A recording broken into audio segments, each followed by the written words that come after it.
much on behalf of the Center for Historical Research of the Polish Academy of Science. And I can see some new faces here, so I think with this topic we also attracted, and the speakers, we also attracted some new audience.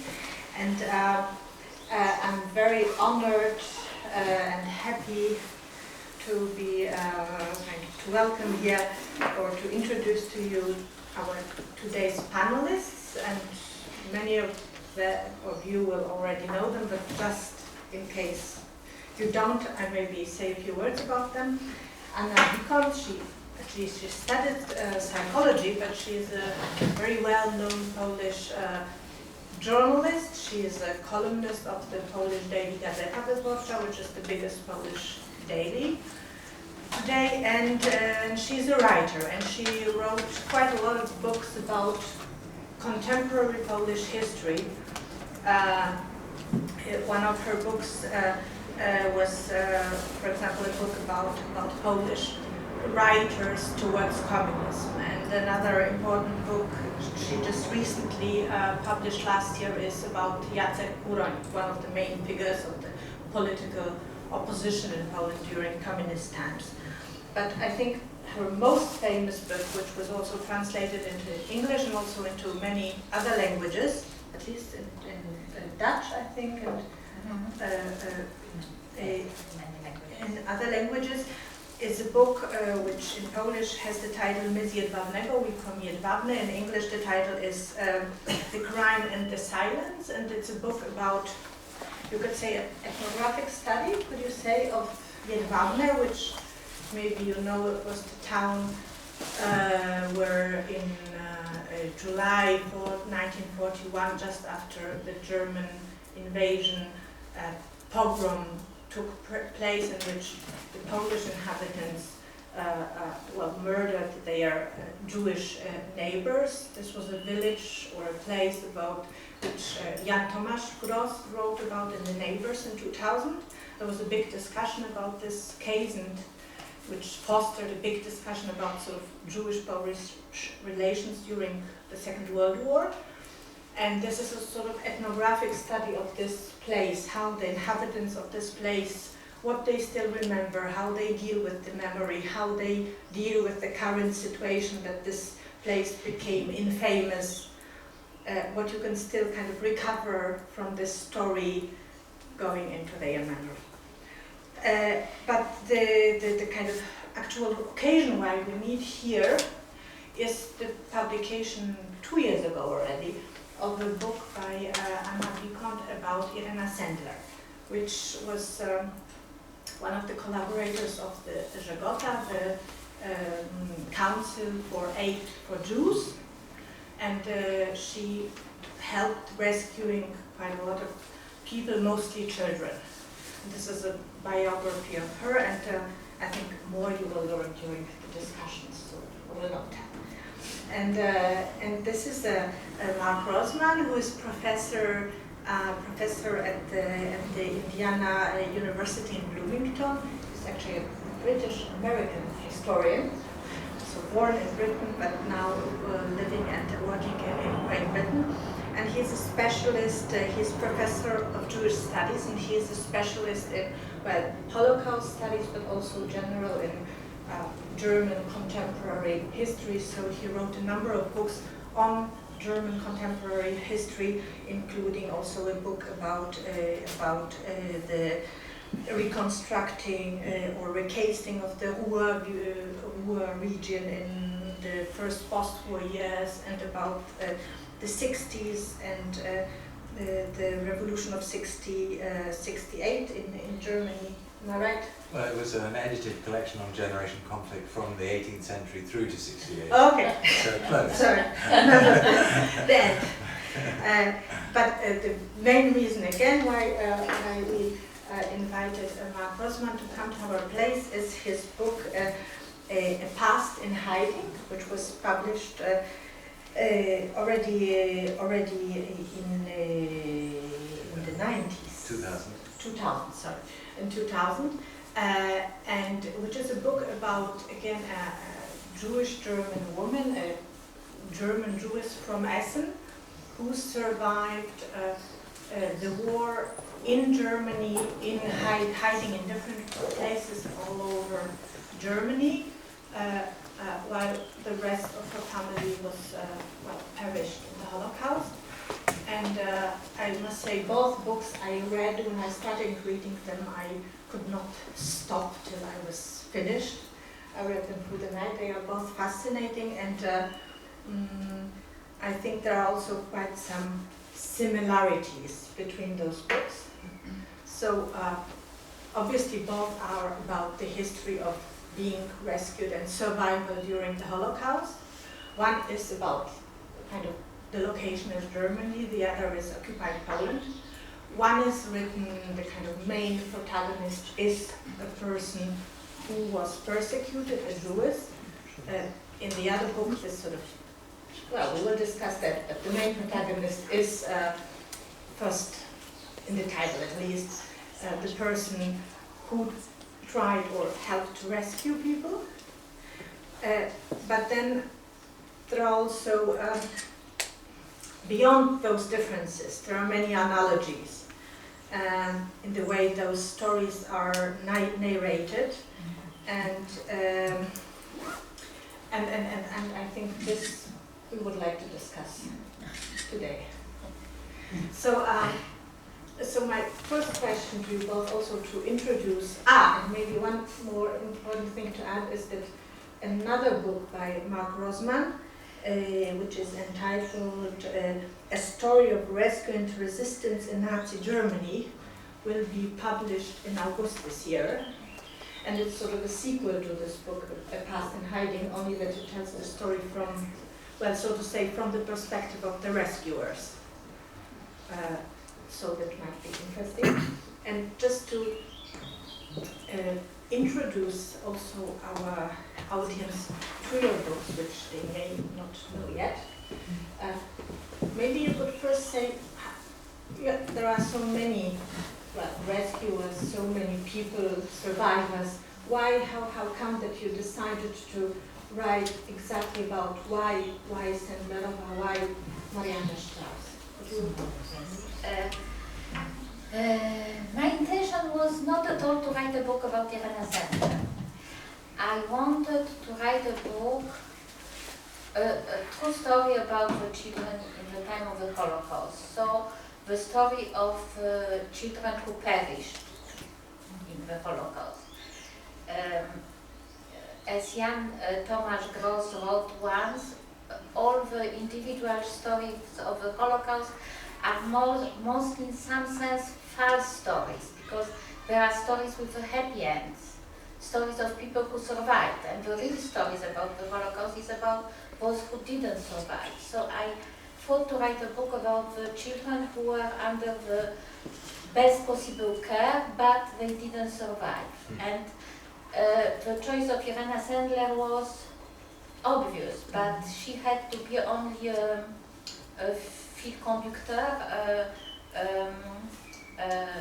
how to say it in English, the conductive thread, and I tried to write, to find some materials, and I didn't find it because it's so. I think that the memory of children who perished is so painful that they disappeared. You know, they had no last name, no first name. They disappeared. So I think, okay, so I would write a book about the children who survived, but it was such many miracles had to happen when they survived that it would be in some kind of story of those who perished. And and my book is about those children, and I thought that the last chapter would be about Irena Sendler, that the children would survive with the help of Irena Sendler, but only one chapter would be about her, the last chapter, and it would be a chapter about our today political history, that Irena Sendler is a symbol of how Poles saved the Jews and how they loved to save the Jews in the time of the war. It was our main preoccupation in the wartime, in the today politics. And so that this new political history made up the story of Irena Sendler to suit our national needs. And then I realized that it's not our political history, but that Sendler made up stories about her. And it was very interesting because she's a real hero. And why a real hero had to add so many things, to tell the untrue story, to tell the untrue numbers, and so on. And so I was more and more interested on her. And then when I tried to find something about her, she became a most and more important person in my book. So finally, in the last moment, I decided that it would be a biography and her name in the cover. But it was really on the end of writing the book. So we have a sort of insight into the kitchen of writing the book. Come with one topic and you end up with a totally different one. No, totally different. Yeah, okay. I must say, first of all, what an honour it is to sit next to Anna Bikont, because although there is some, I can see there's a certain commonality of theme, to do what Anna does in the Polish context takes such moral courage. And what I do, I think in the Germany of today, it's not uncomfortable. I'm not writing against the grain. I'm not challenging national myths. I mean, I'm proud of what I do, but it's not the same. So I must say, it's a great honour.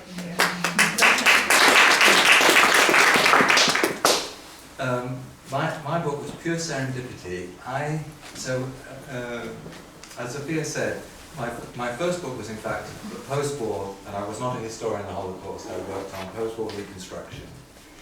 But, and I got to know a lot of people in the Ruhr area well, which is where I was working. And there was an exhibition at the Ruhrland Museum which was called Überleben im Krieg.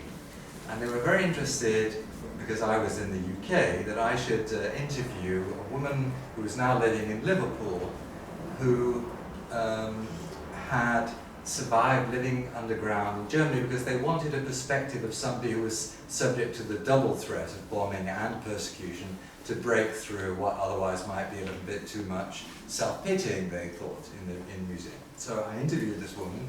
It was an amazing interview. I wasn't a historian of the Holocaust, and she didn't talk happily about the past, so that was that. And then years later, in '96, I was in Germany doing the demo for a TV program that never got made about the post-war period. And I thought of this woman because she'd been in Germany after the war, and I thought she'd be a great person, but she was a wonderful woman, but she was a little bit vain, and she didn't want to be on camera with all those lines in her face, because she had been absolutely gorgeous. So that was the end of the TV program. But she said, would I come and have a look at a document in her possession to see whether or not it was archive worthy. So for once I didn't delay, and I went straight to, as soon as I got back to the UK, I went straight to Liverpool. And she showed me this thing, which was unbelievable.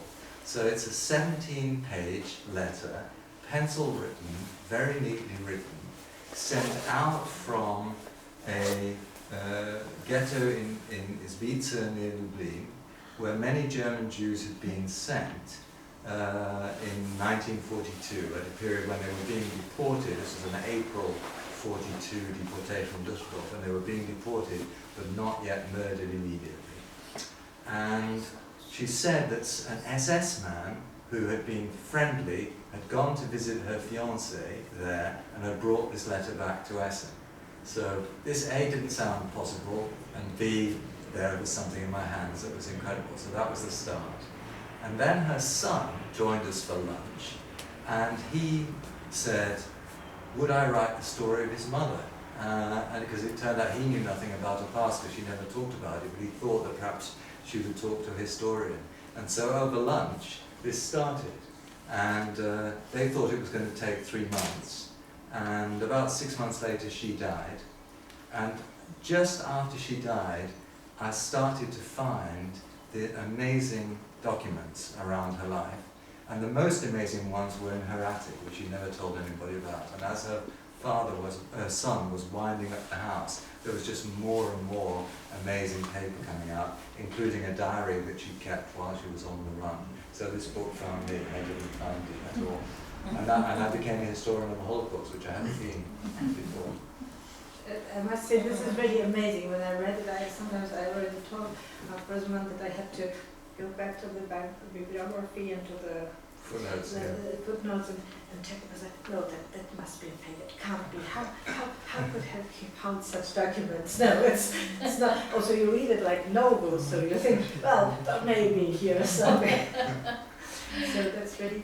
But so what in both your books, one of the sort of similarities or things which correspond to each other, that you both write about history and memory. Yes, about history and how then after the war the story has been sort of reinterpreted, retold again and again, used, misused publicly and privately and so on. And we will come to this later, but maybe first we concentrate on the sort of first grade history. And if you could try to kind of also in comparison between occupied Poland and Nazi Germany, kind of try to describe the basic kind of circumstances and situation of hiding or trying to survive as a Jew in Nazi Germany and in occupied Poland, and also the situation of helping. What were the kind of main kind of basic circumstances, basic and also what would you define as the kind of main difference between the situation in Poland and Germany? I don't know. Maybe you, because I'm not a historian, and the only thing that I know about writing in Germany is the amazing book of Mark Roseman. Well, it's funny in a way. The comparison would almost come from us talking about each about our own. So why don't you talk a bit about the conditions that and then I can talk about mine, and then the audience will get a sense of the difference. Okay, so in Poland there were more than 3 million Jews. It was not possible to hide more than 3 million Jews. Most of them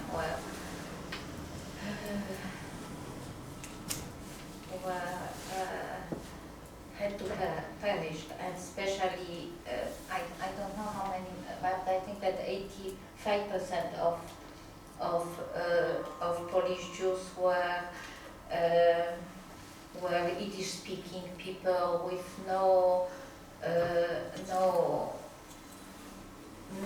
knowledge of the Polish society, and they didn't try to escape from the ghettos. They had no chance to survive. But these 50% had a chance. But it was punished by the death penalty to help the Jews to be in hiding. And secondly, the general mood of the Polish society in this time was in the indifference for the best and hate for the worst. And few people wanted to help Jews, to help the others, and not. Yes, so it's a general situation. So I mean, I think in the German context. So obviously, one thing I'm sure Anna would say is that there are huge differences in regional contexts. And it's interesting, so if you look at the groups that were involved in hiding people in Berlin, if you look at some of you will know the recent book by Mary Simon, Untergetaucht, which is a fabulous account. She was the mother of Hermann Simon, who ran the Zentrum Judaicum, she was also somebody who didn't talk about her life, and then towards the end of the war she recorded her life on he recorded her life. She just spoke freely on 75 cassette tapes, and she made there was no errors, no hesitation or something, and basically the book is then made from these tapes. But when she survived in Berlin, she survived in a sort of demi-monde of pimps and shady characters and black marketeers and also sort of working class and so on there. So there's this kind of sub-world that people who survived in Berlin were often able to sink into, and there were counterfeiters and so on, and dodgy transactions. In Munich, when Jews survived, and not many did, it was more a kind of solid middle-class bourgeois helpers and larger houses and a very different kind of networks. And in the Ruhr, the group that I'm looking at, this is a much more sort of industrial working class area, and very often there it was kind of left-wing circles. So in the group that I looked at that helped Marianne in the end was a sort of socialist circle. So I think there's lots of regional differences. It seems to me that it was, if by German standards at the time you didn't particularly look Jewish, passing was less of an effort than it was in Poland. It seems to me that passing in Poland required learning much more different repertoires, and it was always possible in Poland for people to sniff you out. Whereas I think in Germany, if you looked the part and you carried yourself the right way, and you didn't know people who knew people, and I think people often traveled, so you were less stuck in your locality. I think it was, in that way, I think it was easier to pass in Germany than in Poland.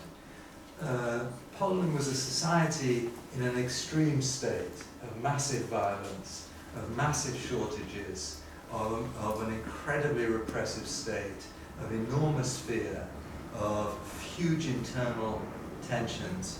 And Germany wasn't. I mean, Germany, the Nazis played a great deal of emphasis on trying to maintain some level of normality. The big problem in Germany was if you were male, why weren't you in uniform? Why weren't you in the front? Or why weren't you holding a special task? So in Germany, passing if you were a man was problematic because you couldn't necessarily explain your presence. For a woman, I think it was I mean, it wasn't easy, but I think it was easier, and you were moving in something that was more like a normal civil society.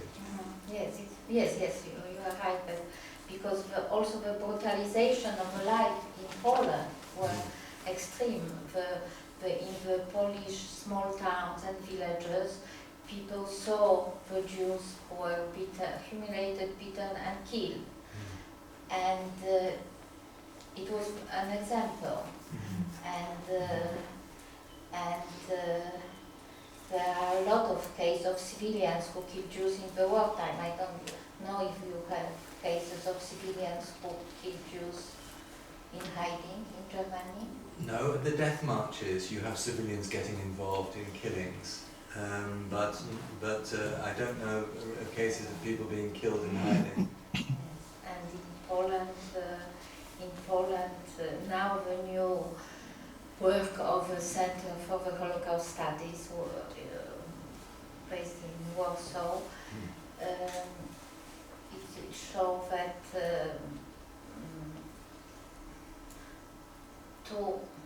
it's approximative numbers, but 2,100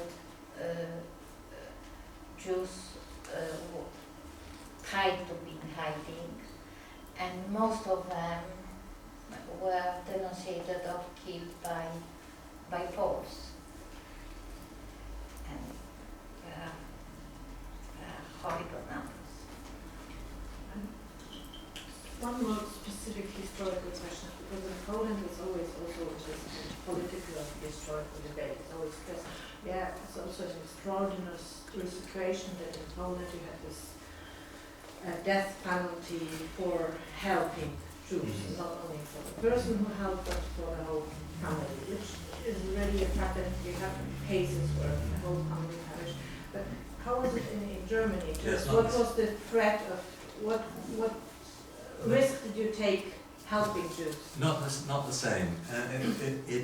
Since November 1941, or since October secretly and November openly, helping Jews was criminalized, but the penalty was not quite clear.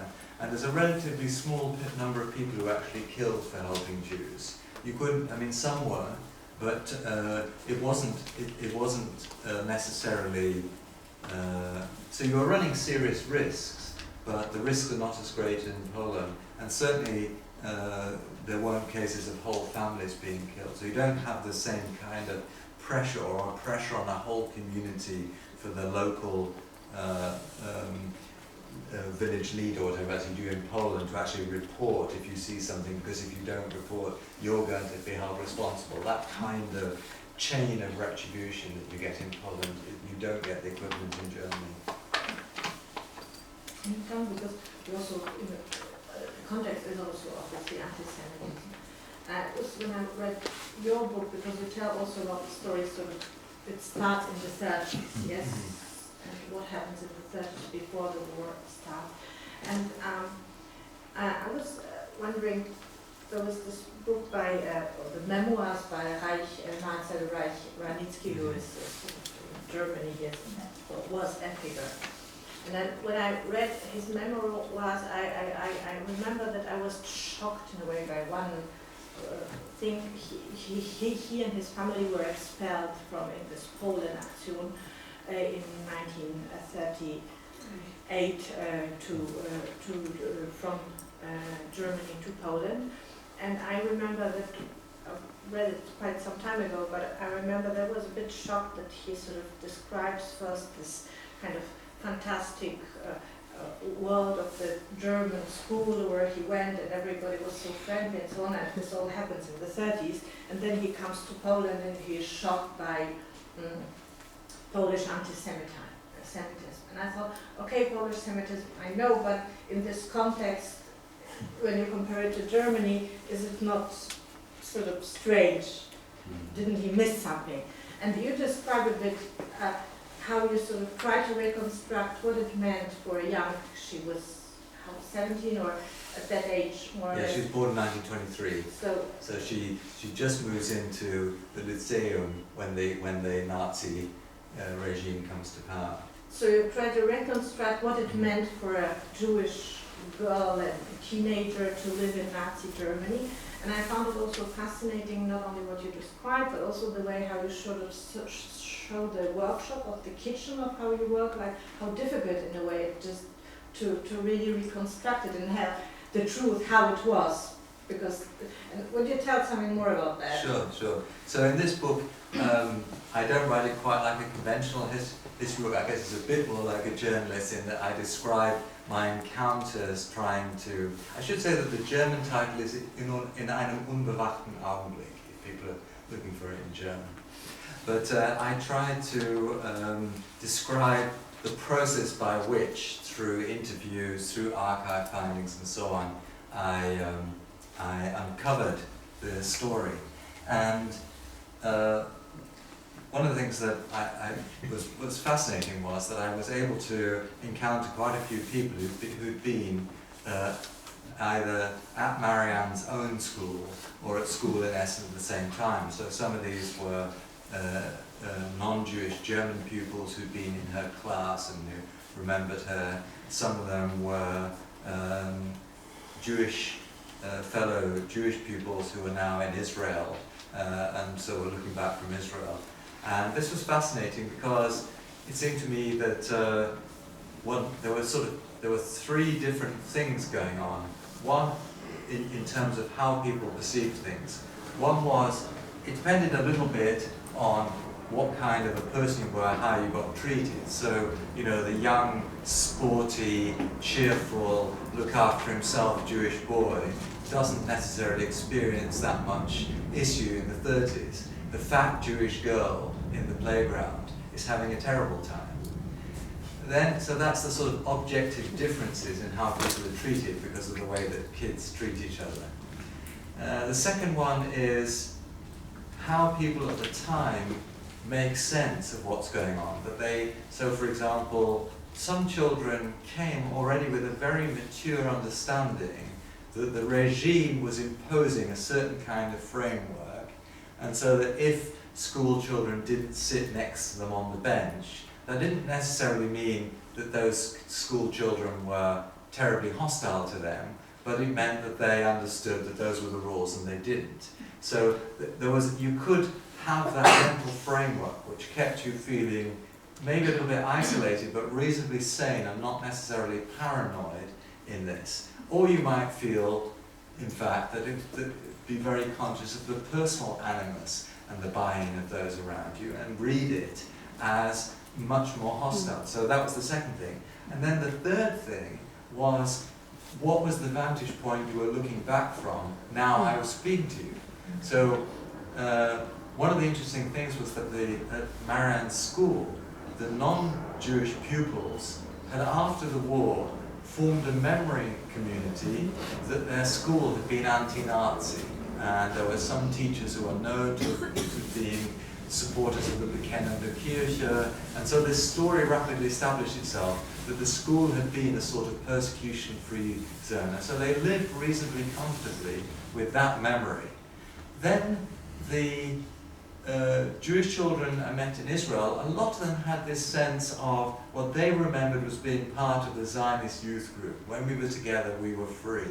And so they had also a reasonably robust memory, but it was when we were amongst ourselves, and we've carried that through, and here we are in the state of Israel. And then there was poor old Marianne, who was sort of, on her own in Britain and didn't feel quite part of any remembering community. And her sense of the school was very negative, and she really felt that she had been the victim of a lot of persecution. And this is the one bit of moral courage I showed, because I think some of the people who contacted her after the war, I think, had a bad conscience.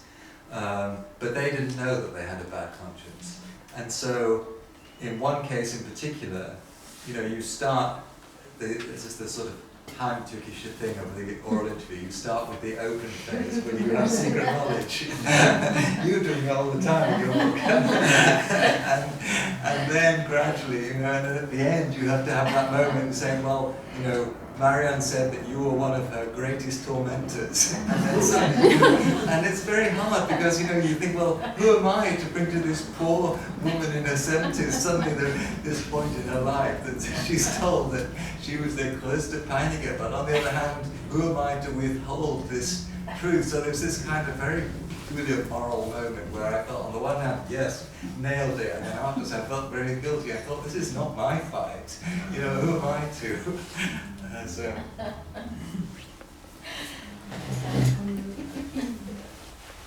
There was one I read in one, I tried to read some of the reviews of your book, and there was even one critic, which was critical, and one of the critical points is that you say you write a biography, but then it's not a real biography, but a sort of collective biography. And how so? And I mean, I don't think it's a critical point, but I think it is true. It is a collective, but you start with Sendler, but in a way it's a collective biography of a certain milieu. And I think in a way this also is the case of your book, although maybe it's even more the case of the book you will be publishing now. So both books about specific milieus of people, groups of people, networks of people who helped in rescuing Jews.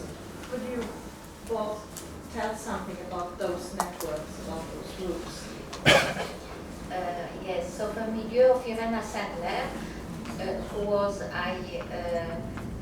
she was the head of a division of a children department in Żegota, and her friends worked with her in the city town, but all of them were educated in Wolna Szewnica Polska, the Free Polish University, And it was a fantastic institution before the war, because it was a private university, but it doesn't cost much, and there were a lot of scholarships. So it's not about the private. It's not that you have to pay, but it was a place that was doesn't have to follow the rules of state university. And in this time, in the late 30s in Poland, when Sendlerowa and her friends were on Wolna Żegota, in the Polish university we had numerus clausus and ghetto branches. Numerus clausus, so only a restricted number of Jews could study, and ghetto branches, so official selections, segregation in the city, in the classroom. And we had a lot of violent accidents at the universities, that the Jewish students were beaten by, beaten by the students who were nationalistic right-wing students. And it happened in all the universities in Poland, but not in Żegota Polska. It was a very, very special place. So there were not numerus clausus. It means that 30% of people in Żegota were Jews. There were a lot of communists, because usually when we were sentenced for communist activity, you were not allowed to study, but in Żegota you could. But there were also nuns. So it was a very multi-culti institution. And there were Helena Radlinska, this woman who formed all these women from the Sendlerowa network, was well known also abroad, because they were very modern in Wolna Żegota. For example, they thought that you have to work with all the family and not with a dysfunctional child or with an alcoholic father. And to work with whole family in the 30s, it was a very, very modern idea. Or that you have to educate children to be independent and rebel. It was also a very, very modern idea. And one of this child who was in hiding, she told me the story. She was in the place where she was under the care of one of these women from Wolna Żegota, and she told me how fun it was each day when she had to be dressed. She was 3 or 4 years old, and this woman from Wolna Żegota told her that you have to put the majtki, the sleeves, and on the head, on the top of the head. And she had to fight for the right to put the sleeves in the slippers in the place that she had to do. So it was really to teach the children to be independent and to be rebel and to yes. So they were. It was a beautiful place, and with yes, and it changed a lot. These women were completely different than the most part of the Polish society in the wartime. Yes. I almost want to step back and say, I think your question, I mean, the premise of the question is even more important than the answers, because the conventional notion, our image of rescue is the rescue is of the righteous individual and of the person who, out of their sort of goodness and so on, I know we'll come to this, but acts sort of independently, and of course Yad Vashem recognizes individuals. There was Mordechai Paldil, who is the director, produced a book recently about rescue in Germany, and it's called Individuals Against the System.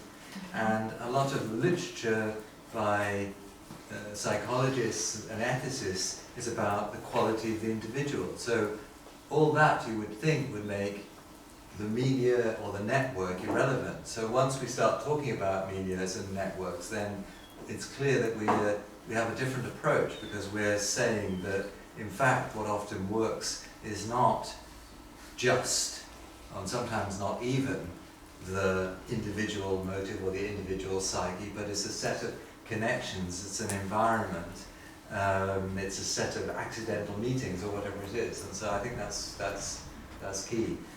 So the group that I'm looking at now that helped Marianne live and hide in plain sight was an interesting left-wing group. They were sort of formed in the 20s. I mean, they weren't formed to respond to Nazism at all. They wanted to create a kind of utopian community. They, like a number of sort of smaller left-wing splinter groups, they tried to combine Kant and Marx. And although I think, ultimately there's a certain theoretical problem, it worked for them because they sort of had this notion of individual ethical commitment and at the same time wanted to work towards a socialist society. And one of the things that I think that was very important was that they had this notion of modeling the good society within their own community. And so what that meant was they took small issues in front of them very seriously. So like marriage issues, division of labor, who did what, loyalty to the community, all these kind of small scale things were for them every day, the daily tests. And putting something into practice on a small way was worth as much as high-flying ideas which don't lead to anything on a big way. And that I think was very important as a sort of set of rehearsals of taking the small things you could do seriously. I have a whole number of questions from that going into different directions. I don't know what to take first, but I was wondering first in how far this because it seems both groups has in certain ways a similar profile. They were very much about teaching, education as a milieu, rather left-wing, up to communist. In both groups you had the situations that even before the war they wouldn't make any division between Jews and non-Jews. If in Poland for sure it was something very extraordinary, and I don't know how far it was also in Germany the case. And so what struck me that in a way, because they knew each other already before the war, the kind of rescue action come in a way in a natural way. They didn't say, now we help the Jews, but they first started with helping a friend or a spouse maybe even, or a colleague, and then it only developed into something bigger. But in how far is this sort of profile of rescuer a group and not single people, and how far is it representative for Germany, for Poland? Well, I think this particular group, as I say, I think there are real regional differences. So I think this kind of left-wing profile is something you're more likely to find in the Ruhr. I think the sort of networks in Munich, as I say, are more bourgeois, and in Berlin there are left-wing networks, but a lot of it is also this kind of this demi-monde and so on. So I do think it varies. But I do think what's correct is that we are sort of realizing how important sometimes less, sometimes more informal networks are. I mean, even it could be in its most passive form, it could be that every individual who acts depends on a circle not turning in, because there's almost always groups of people around them who know what they're doing. So the most passive way of defining a network is that there's a group of people who allow them to do what they're doing.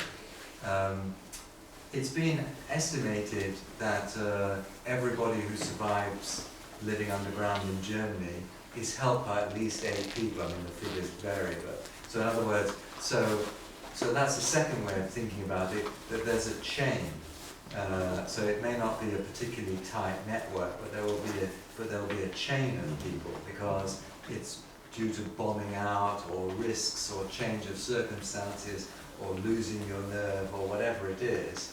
It's pretty rare that people stay just helped by one. But the other point, the one that you made, I think it is definitely the case that mixed marriage couples and converts play an important role quite often in informal and more formal networks, because they act as the bridge of empathy that brings in a circle of those who are not being persecuted into connection and understanding with those who are. And that's certainly true in Germany, and that's true of this group, the League of Socialist Life. The central couple was a mixed marriage couple. Another key figure was Jewish.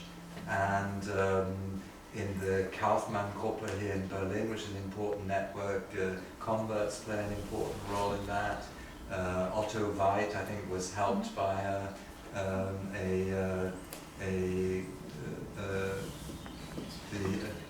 I think she was helped by the wife of a doctor. I'm trying to think whether there was a mixed marriage or a convert.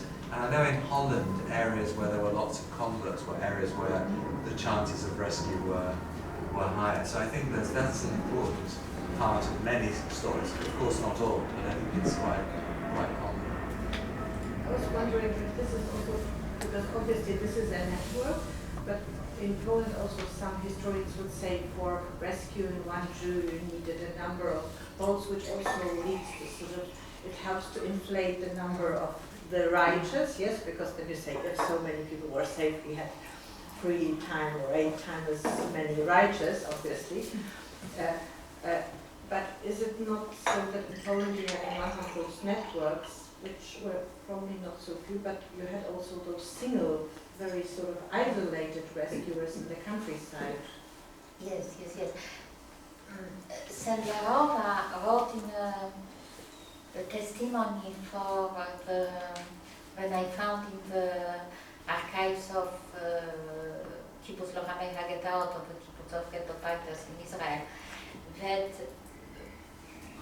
mostly it was people from the left who saved Jews.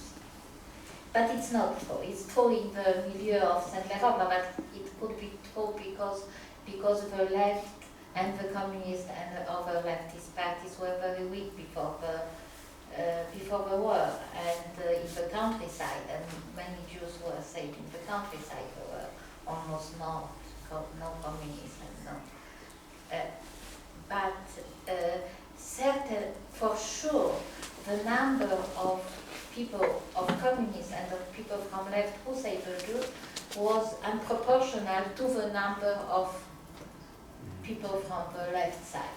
For the simple reason that they were not indoctrinated by the church before the war, who was an extremely violent anti-Semitic church.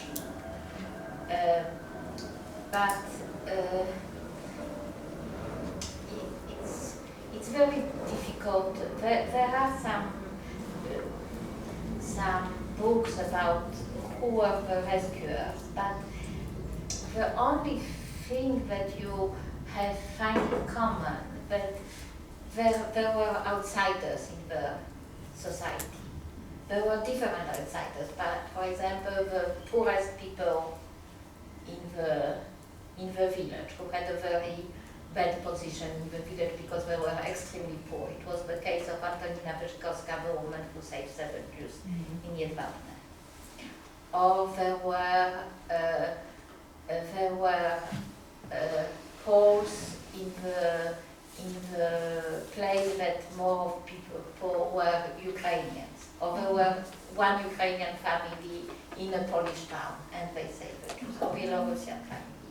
Or they were outsiders for some other reasons, but they were outsiders.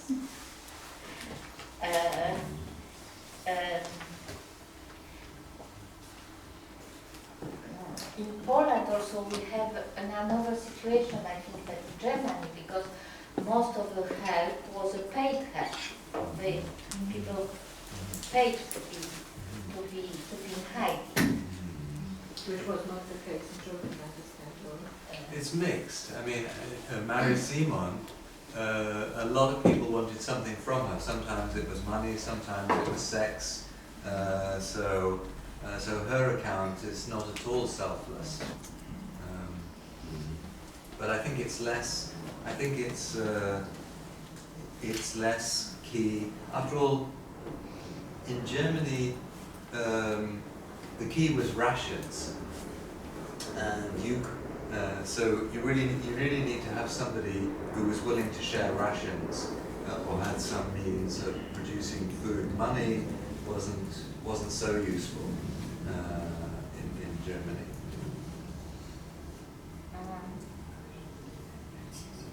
Yes, what I think is very interesting also about the difference of motivation is what you wrote in your book, that this main character of this Bund network, he reported his last conversation with a person who was deported from Minsk, and he told her, "We must thank you for being able to discharge a teeny portion of our guilt. You don't know what comfort you give me." So I understand that for the Germans it was a moral problem with the guilt of German people. So it's not, I don't think that it was a Polish motivation. Maybe sometimes people think, yes, we live in a society of a huge anti-Semitism, we have to do something with it. But I think that it was more empathy. maybe in a different way, in the sense that, as Kosacz-Szulska wrote, that we have to kind of go against the assumption that Poles are anti-Semites. Yes. Oh, yeah, yes, yes, but it's very different. But I think that it was more about empathy, and also as Reichanitsky wrote about one of his rescuers, that he wanted to. It was the need to defy Germans, but he would do it against the Germans. Say Jews, not that he especially liked Jews, but he's against Germans, so he would do it. Also, it's the motivation of Kosacz-Szulska, a very perverse motivation that we hate the Jews, but for saving the Jewish souls, the Polish Catholic soul, you have to help Jews. And she helped a lot. She was heroic in the helping of Jews, and she, in the same time, she wrote horrible things, anti-Semitic. Well, I mean, there is a long Catholic tradition, there's a papal tradition that the Jews should survive as witnesses, so they should not be killed. They will suffer because they are chosen the wrong path, but they should survive as witnesses. So there is a long Catholic tradition of and papal attempts to limit the violence in crusades and so on this basis. It has a long history in that sense. I was wondering, because you said one thing is that there is a sort of tendency to think about helpers, the right, however you call them, as single people and not in terms of networks. I think there is also another sort of tendency in Poland very much, but I guess it's all over the world or in Eastern Europe, that you think about, you focus, the rescuers are the Gentiles, the non-Jews who rescue the passive Jews, and you have the passive Jews who kind of allow others to help them. Sometimes there is this film about Sendlerova, there is a scene, The Courageous Heart of Irena Sendler, which is a sort of American production but financed also by Poland. And Irena Sendler goes to the ghetto and she meets a number of Jews and she tries to convince them, "I can help you, I will help you, please let me help you." And they said, "No, maybe not, you will, our children will become Christian. No, we don't want to." And this is so this is, I think, very good example of how, and obviously in your books you show a very different story of Jews being, in a way, in both your cases, Jews are protagonists of the stories. They are active, they are protagonists in various ways. Could you tell something about that? How did, for example, come that you start with, well, started with writing about something else, but you come up with writing about Sendlerowa, but then even when you look at the photographs, I searched for a photograph of Sendlerowa I could use, and I mostly found photographs of Jewish survivors, of people who didn't survive in your book, but only, I think, 3 or 4 photos of Sendlerowa. Yes,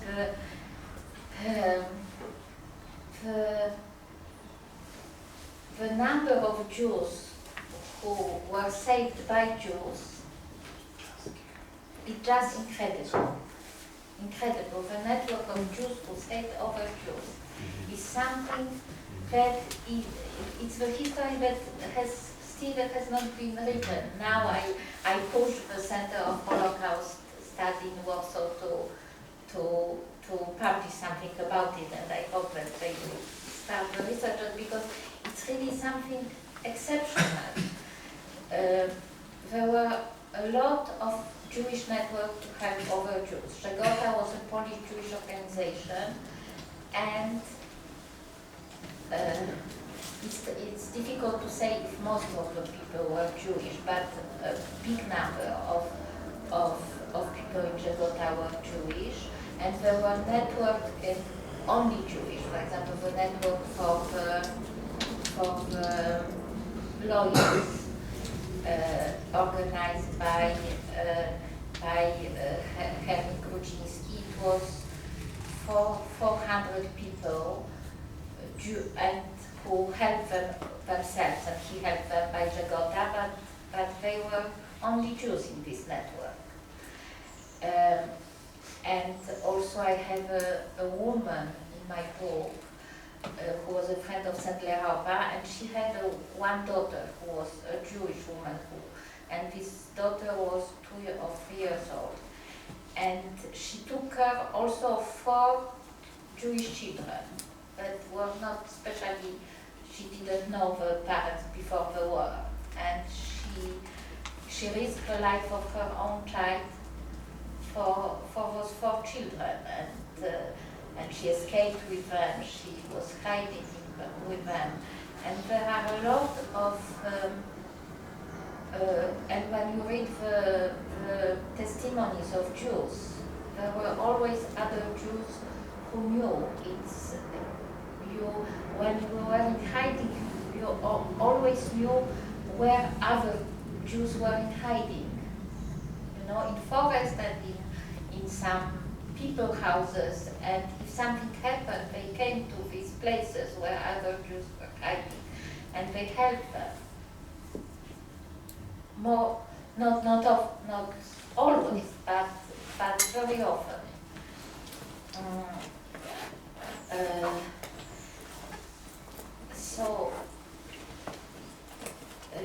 Yes, and it's a story, and why this story has not been written yet. I think that the guilt is on the Yad Vashem. So the idea of Yad Vashem, who gave the medals for non-Jews, it's a very novel idea, but to give medal for people who are not Jews and save the Jews. But in the same time, it promoted nationalistic feelings. We Poles save so many Jews. We Belgian, I don't know, French people save so many Jews. Each country has his own, people from this country who represented the country for saving, because they save Jews. And in Poland, if someone saved the Jews, they did it against the general mood. It's not, Irena Sendler is not a model of Poles who save the Jews. Irena Sendler is only the example of Irena Sendler who saved the Jews. And my dream is that that it will be also a list of individuals who saved individuals, you know, and the whole of humankind. And in the list we will have in Poland Poles, Jews, Germans, Ukrainians, Belarusians, all the people who saved together, and not a list of Poles who saved the Jews. And if you are a Jew, you are not in the list. And if you are a German, you are not in the list. Yeah, no, that's very true. So one side of it is Jews helping other Jews, but the other side of your question is Jews helping themselves. And I think, and so I just give you one example, which I think was sort of a brilliant memory. So Lisa Jakob, who was a member of this group, and in 1942 she doesn't go to the transport to Svitzer, and she begins to live illegally, and she spends 3 years moving between Bund members and survives the war. But on the first day that she is living as an illegal, so the Bund had two big houses where quite a few people live, one in Essen and one in Wuppertal, and then of course lots of other members lived separately. But Lisa was in this house in Wuppertal on the night that, the day that she got the news. And so Arthur comes down from Essen, which he often did, and spends the night there. Arthur Jacobs is the person who's the real founder of this group. And the following day he insists that Lisa accompany him to the railway station. He'd take the train back to Essen. And she's horrified, you know, because she doesn't really want to go outside. And he says, you know, you've got to, and so he gives this lesson, you've got to learn to walk normally. You've got to seem to be cheerful and light, even if you feel anything, but we can help you. But this is absolutely key. The biggest danger is your own fear. So that was an amazing lesson. And so their help and self-help are intimately intertwined, because on the one hand, it's the group that gives her the sense that she has a home and a kind of spiritual base and a sort of solidity. But on the other hand, if she doesn't play the game, if she doesn't act with insouciance, or she's going to look like she's carrying something on her shoulder, and then she's doomed and they're doomed. So there's this double act, and everyone who survives in passing has in some serious way, and often there's all sorts of initiatives that they have to show. I mean, there are risky situations that you have to deal with. There are kind of moments of confrontation that you have to respond to. You have to be lucky too, obviously. But so the other side of it is this very rarely, I mean, obviously the other person to blame, I mean, heaven forfend, is Anna Frank, because that was the image of being helped that we all grew up with. The passive figure whose only agency is in a diary. But in the German case, this is a very unusual survival trajectory, and I guess in Poland even more so. Of course, yes, and the Jews try to save themselves without the help of Poles. If they could, they try to buy, if they had money. And usually the Jews would try to say they had some money, because if not, they knew that they had no chance. So they try to buy papers. You don't need the help of Poles, you need only Poles who would sell you the good papers. So they try to buy the papers, to find some places, to travel to some places. They did a lot themselves. So it's not that each Jew was saved because 10 Poles saved them, because many Jews were saved because they organized how to live passing as a Pole. Now we have the countries. And in the forest also, many Jews try to survive without the help of Poles, but only buying some food from the Poles. And they didn't survive because the Poles killed them. Now we have the coping. Holocaust, which is Yad Vashem and Anna Frank. Although I guess it's also maybe that helped, but I guess it's also very convenient for people from different societies to think in such a way, like we help the others instead of thinking. But well, I mean, I think in Yad Vashem, the interesting thing is that Yad Vashem's initiative has so resonated. I mean, that's really interesting. You know, Yad Vashem itself, they create an award, it could be nothing, but it's resonated throughout the world. And this notion of the righteous individual became so powerful. That's not Yad Vashem, you know, that's something out there that has made this such a powerful symbol somehow. But it's interesting, back in the 50s, there were discussions, when there were discussions about what the process in Israel should look like, there were actually different models. So for example, on the left, there was more a feeling that you should be recognizing groups or political movements. And then there was, it was more a kind of conservative religious sentiment that then ended up with this notion of the righteous Gentile, which harks back to the idea of the figure who recognizes the righteousness of Jewry and Judaism, and so it has a sort of historical connotation. It didn't need to have gone that way, but it did. And then, of course, once it was established, it takes decades because it's not really pursued that intensely. I don't think it's really till the 70s or 80s that it really becomes such a global phenomenon. Yes, but also it has to be said that many people who saved the Jews didn't receive the Medal of Yad Vashem. And these people won't.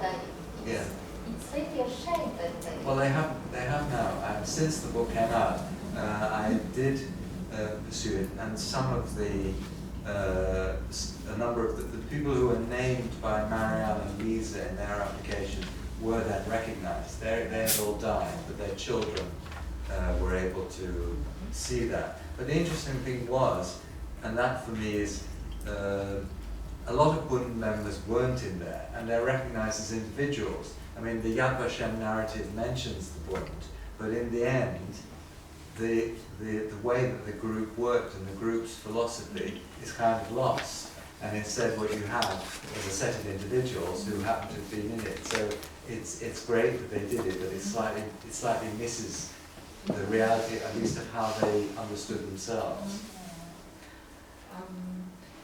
To still leave some time for discussion, I will maybe move still one or two more questions, and then I will open the floor. But I very much would like to also discuss a bit this sort of, we already talked about how the story are being reshaped by different sort of memory agents. But still, this is one of the focuses of your books. And you both describe how Marianne Strauss, but also Irena Sendler herself, but also the kind of society politics, how they sort of retell the story in various ways. Could you tell some more about that? It will be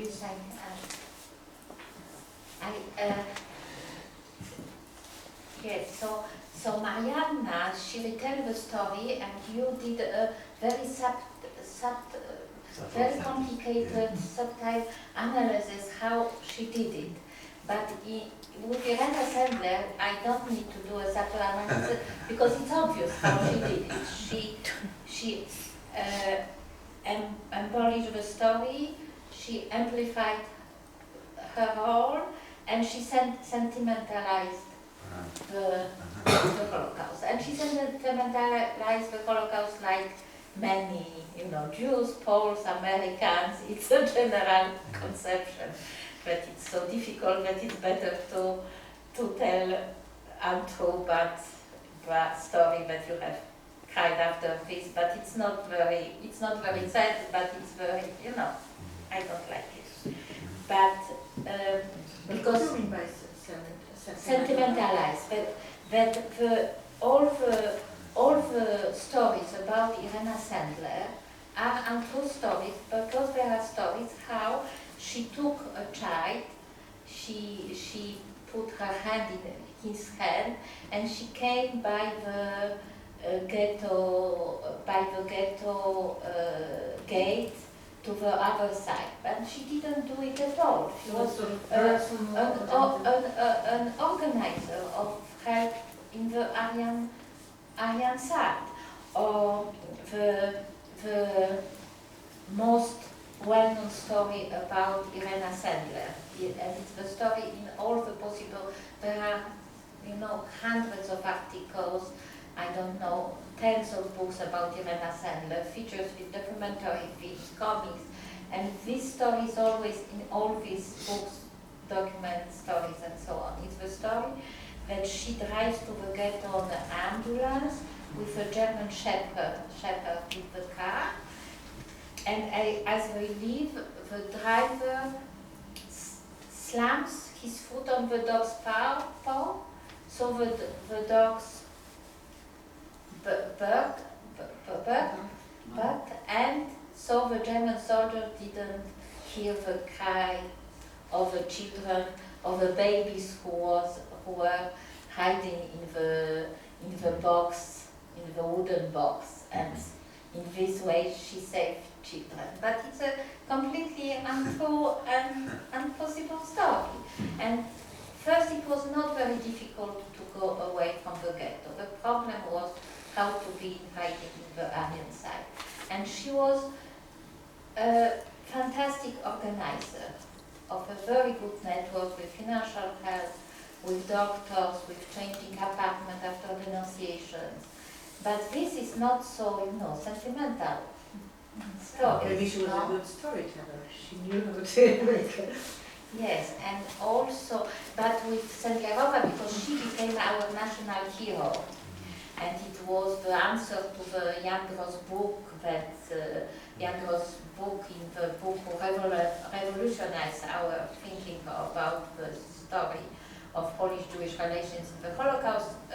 Gross wrote that Polski linie dwawne 1,600 Jews, and then the Sendlerova, because before no one knew about Sendlerova, and then it was Sendlerova who saved 2,500 children. So this number was higher than the number of Jews who were killed, and she became, from one day to another, she became a national hero. But this number is completely crazy. It's against the truth about the Holocaust, because before the war we had in Poland more than 1 million Jewish children. And after the war, in the places under the German occupation, 5,000 children survived from this million. And the idea that one woman, and they survived in Auschwitz, in the lager camp in Germany, in the forest, and the idea that one woman saved half of them. So it was, if we had 10 Irena Sendler's 25,000 of Jewish children who survived.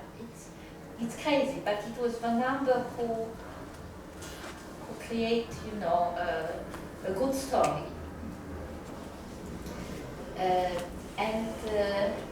And also, and when you became a national hero, you had to suit the narrative of your country, the hero. So in my country, to be a hero, you had to be Catholic.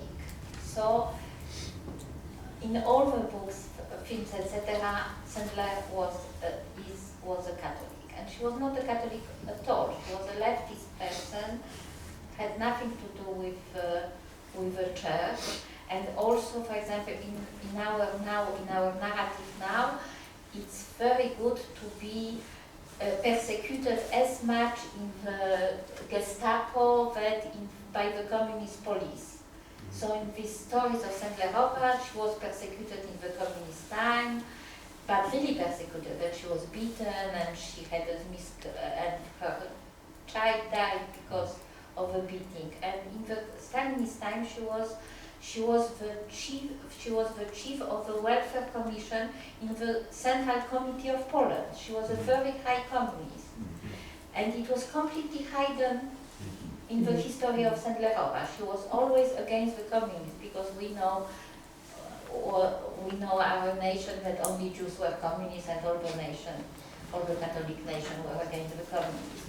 So she was completely, uszyta,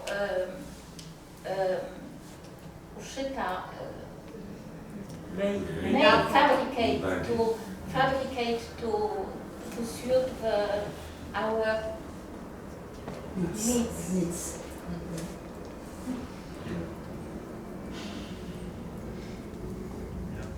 So one side of the story is the way in which public memory appropriates and reshapes, and the sort of dialogue between public memory and the individuals concerned. And I can certainly see that also in relation to the Bund, as they tried to project themselves as potential sort of influential figures in the post-war period and tried to make their story resonate in post-war Germany, and really failed.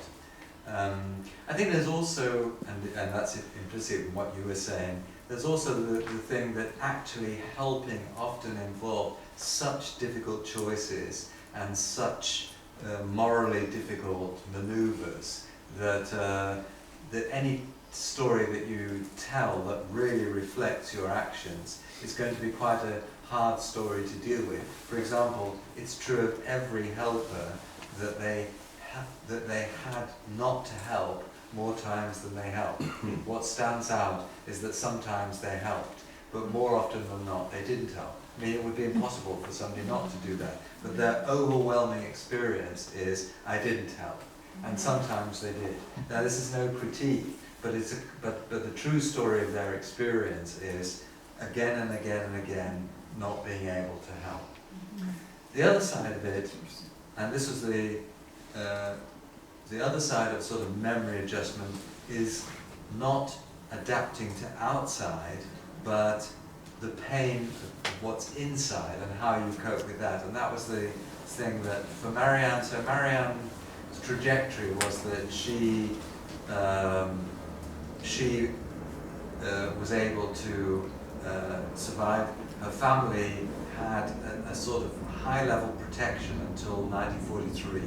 And so she was still living in Essen when the family of her fiancé and lover the fiancé and his family were deported to Żegota in '42. So she experienced that.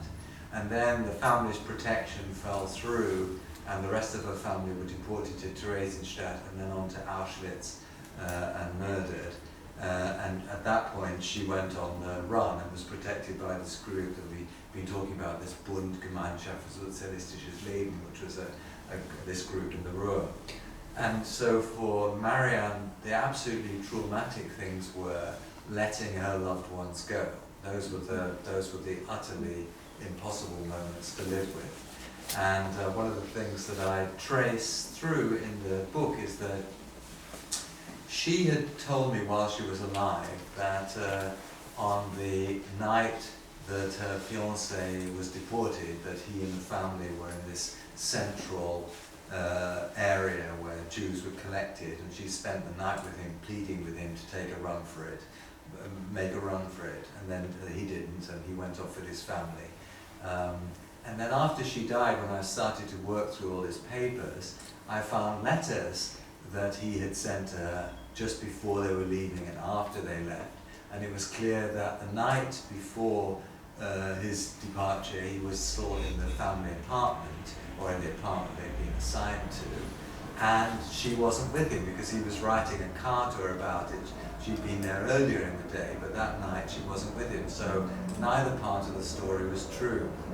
And then later I found in a book of recollections from Essen an account by another woman whose fiancé had been deported in the next round of transports to Żegota, by which point Jews were collected in this central point, and she had spent the night with him, and he'd gone off.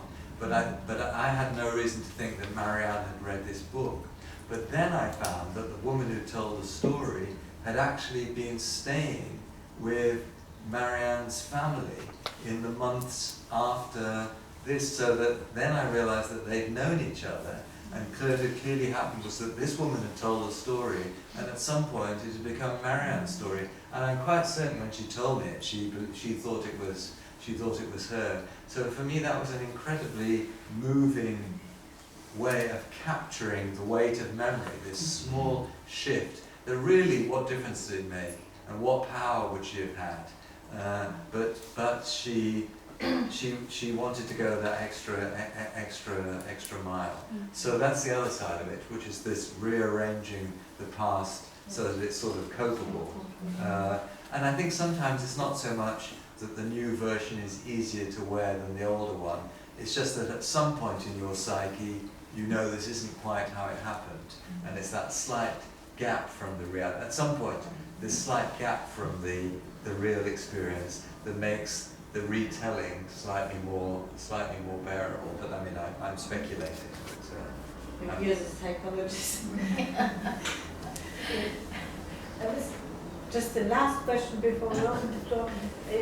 It seems to me that you both sort of made some big work reflecting on how to tell a story, how to cope with it, how to tell it. If you kind of would tell us some of your thoughts in a way, if you should make recommendations to whatever, museum makers or educators or journalists, or, well, about kind of how to tell rescue stories so that they are fair in a way, or that they are, what would be the sort of main points? What is important in how to tell those stories about Jewish rescue? Yes, that they are fair. For me, the main point is to write from the perspective of victims. And it's very new, it's not obvious. In Polish historiography, it was always the narrative of the majority, so the Polish narrative, and the Holocaust and the people who survived or who perished was very marginalized. In Germany, it was the perspective of the perpetrators, no? Many books are written about what the machine of Holocaust did. And I think that this perspective of victims is the most, it's not that the other perspectives are not, there is something common on it, but for me it's the main perspective and the most important. And about the methodology, I think that it's very good to mix the documents and the oral history. And I am a journalist, but I did a lot of really of historical work. I spent months in the archives. And Mark is a historian, but he's also an investigative journalist in this work. And I think that this is very important. For example, there is a story in his book about what happened in the school where Marianna was the day after the Crystal Nap. And Marianne remembers something else, and all the people remember something different.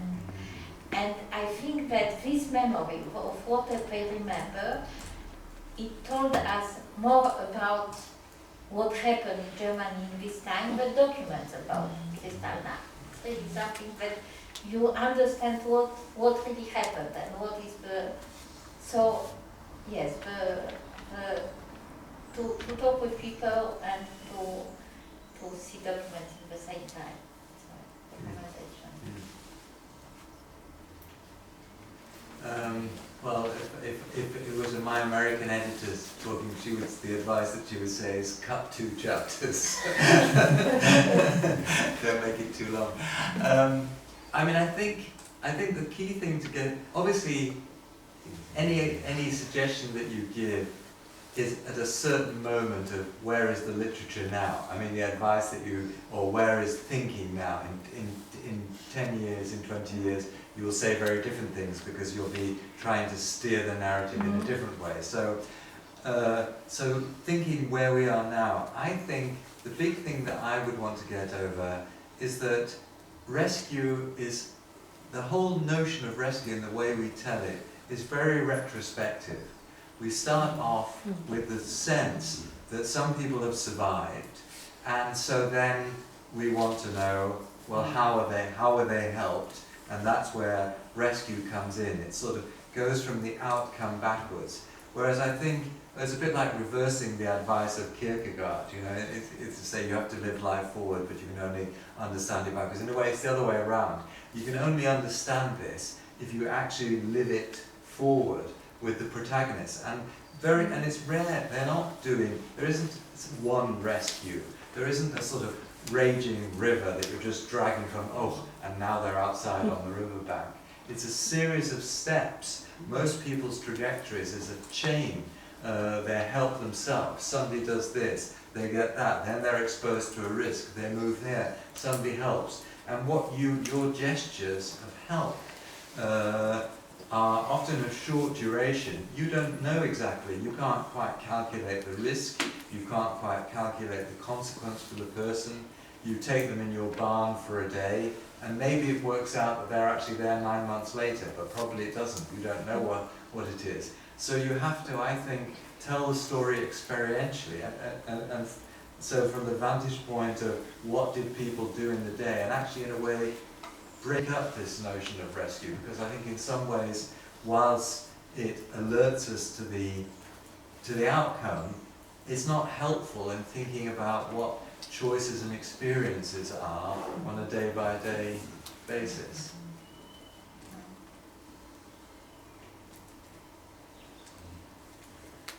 Shall we open the floor now to